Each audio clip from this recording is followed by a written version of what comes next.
Hello and welcome to today's video. Today, we're here for a race review. Now, yesterday, we did a preview, of course, of the Dixie Vodka 400, which took place yesterday. And now it's time to review that race. So, it was definitely wild. Continuing along, of course, with the theme of just how wild the season really has been. I mean, we saw, so far this season, 2 first-time winners. So, we knew going into this race there's definitely potential for some wild things to happen. And it definitely seemed, at least at the start, that things were going to go back to normal. Joe Logano and Brad Keselowski led some laps. Then, though, Chris Buescher came up and took some laps, and it's just like, Chris Buescher?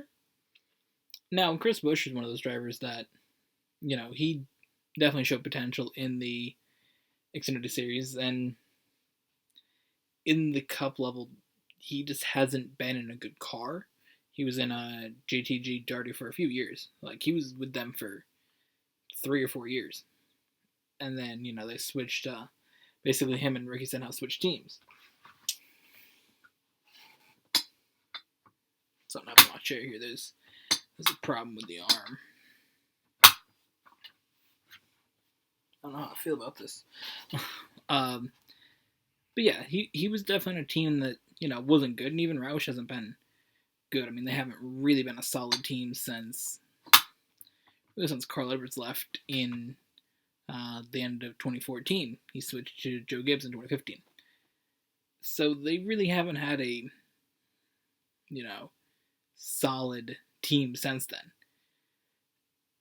And to see him up front, not on a super speedway, it was pretty good. It was good to see, somebody different at the front, but again, the Roush car sort of, at least one of them at the front, it was pretty cool. He ended up winning that stage. Then, we saw Martin Truex come to the front, and it was sort of like, okay, Martin Truex is here, he's doing his thing, you expect him to be solid at 1.5 miles. And then we get to the point where William Byron came in there at the very end of stage 2. There was an incident. I believe that might have been the only real collision of the race. I believe it was Ryan Blaney and Eric Almirola. I believe that's when they hit each other at the end of stage 2. And, that was really the only incident. Actually, we can look on the, got my phone here, got a little bit of assistance to just, make sure that I'm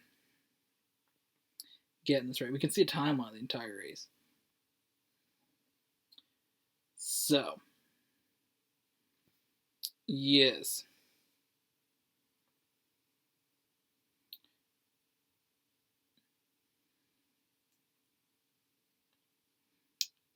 When did he take the lead? Oh no, this is when...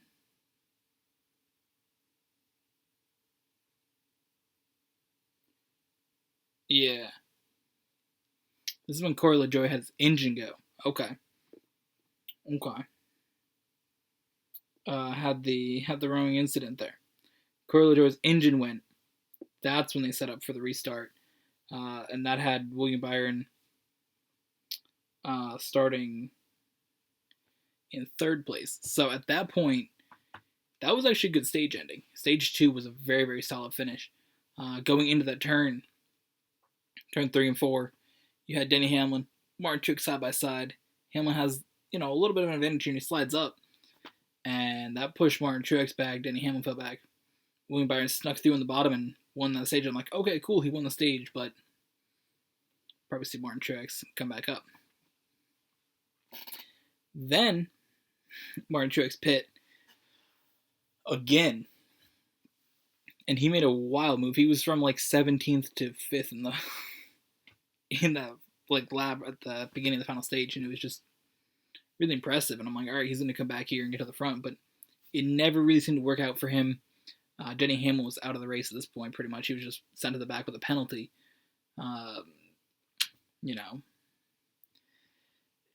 Nothing else really, really happened.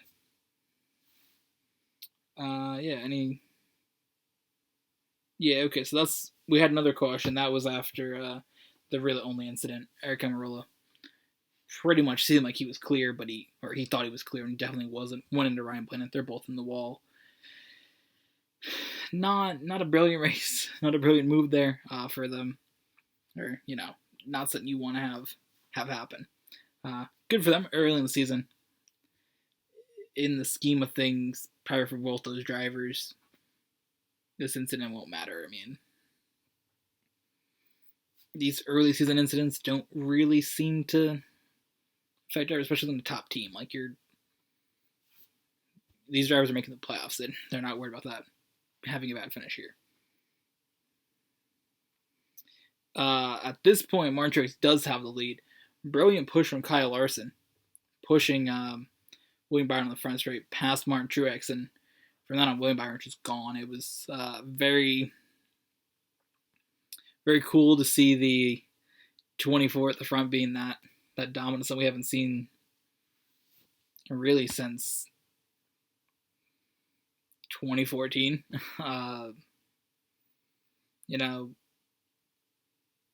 Jeff Gordon's final season wasn't brilliant. Chase Elliott in the 24, he didn't really start popping off till he got into the 9 car, like once they switched the numbers. So, even William Byron, he hasn't done much until this race. Like, he won Daytona last summer, but it wasn't dominant. So we haven't really seen a dominant run by the 24 car since Jeff Gordon in 2014 when he had 5 wins that season. So he was out front, and he had almost a 5-second lead at one point. I'm like, this is wild. And he went around and he secured that win, and it was pretty exciting to see. I'm not gonna lie. Definitely been a fan of William Byron since seeing how he did in the Truck Series. It has been like, all right, this guy's pretty solid. So he's been one of the drivers of like the young group of drivers that I'm like, I like this driver. That come up. He's probably one of the ones that made it to the Cup level. All of them that I've probably liked the most. So definitely cool to see him doing well.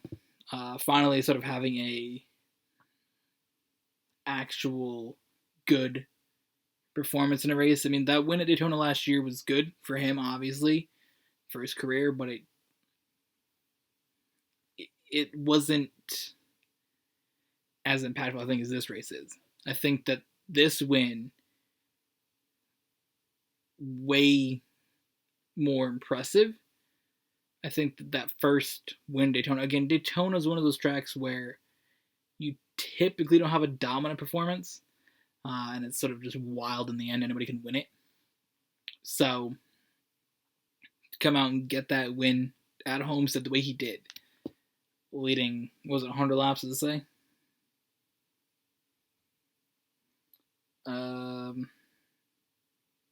Didn't say how many laps it was, but